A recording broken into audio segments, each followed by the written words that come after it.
बिछड़ जाएंगे अपने हमसे, बिछड़ जाएंगे अपने हमसे, अगर अंग्रेजी टिक जाएगी, अगर अंग्रेजी टिक जाएगी, मिट जाएगा वजूद हमारा, मिट जाएगा वजूद हमारा, अगर हिंदी मिट जाएगी, अगर हिंदी मिट जाएगी। नमस्कार, आप सभी लोगों को हिंदी दिवस की बहुत बहुत शुभकामनाएं। मैं गीता चंद्र हिंदी दिवस के शुभ अवसर पर अपने कुछ विचार व्यक्त करना चाहती हूँ। जो भी मुझसे त्रुटि हो क्षमा चाहूँगी।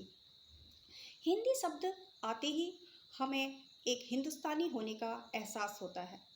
हिंदी शब्द हमें अपने देश के प्रति सम्मान का शब्द है, हमें अपने देशभक्ति का शब्द है। हिंदी को हमारे देश में राजभाषा का दर्जा 1949 14 सितंबर को संविधान में स्वीकृत किया गया था। तब से आज तक हमारे देश में 77% लोग हिंदी भाषा का बोलचाल में प्रयोग करते हैं। आज तो हमारे देश में अंतर्राष्ट्रीय स्तर पर भी इस भाषा को लोग जानने पहचानने लगे हैं और देश विदेश से विद्यार्थी हमारी संस्कृति, हमारी भाषा को जानने के लिए हमारे देश का रुख कर रहे हैं।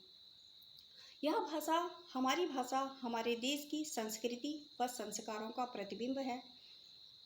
हिंदुस्तानी होने के नाते हमें हिंदी भाषा का ज्ञान तो होना ही चाहिए, परंतु वर्तमान समय में हिंदी अपनी साख खोती जा रही है।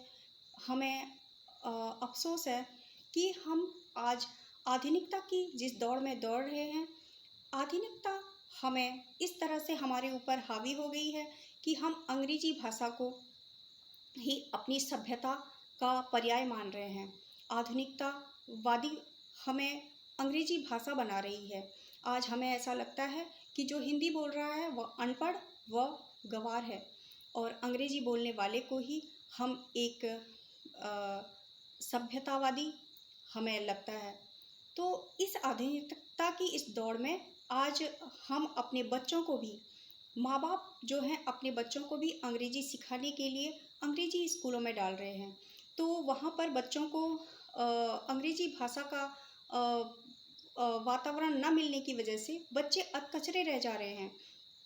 तो हमें चाहिए कि हमें अपने बच्चों को कम से कम मातृभाषा का ज्ञान तो अवश्य कराना चाहिए।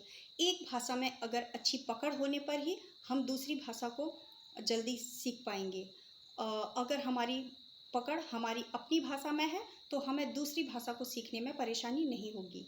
और अगर हमें विभिन्न भाषाएं सीखने में कोई बुराई नहीं है, लेकिन अपनी भाषा का सम्मान खोकर तो बिल्कुल भी नहीं।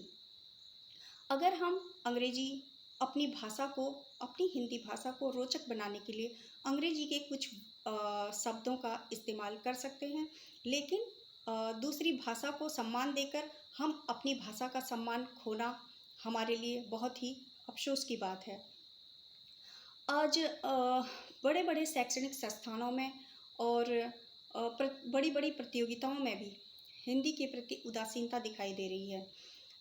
लेकिन इतिहास साक्षी है कि हमारे अपनी भाषा को खो करके हम कभी भी देश में अच्छा ऊंचा मुकाम हासिल नहीं कर सकते हैं, क्योंकि हमारा साक्षात प्रमाण है चीन और जापान में अपनी भाषा को मातृभाषा को अपनाने की वजह से चीन और जापान विश्व में शीर्ष पर हैं।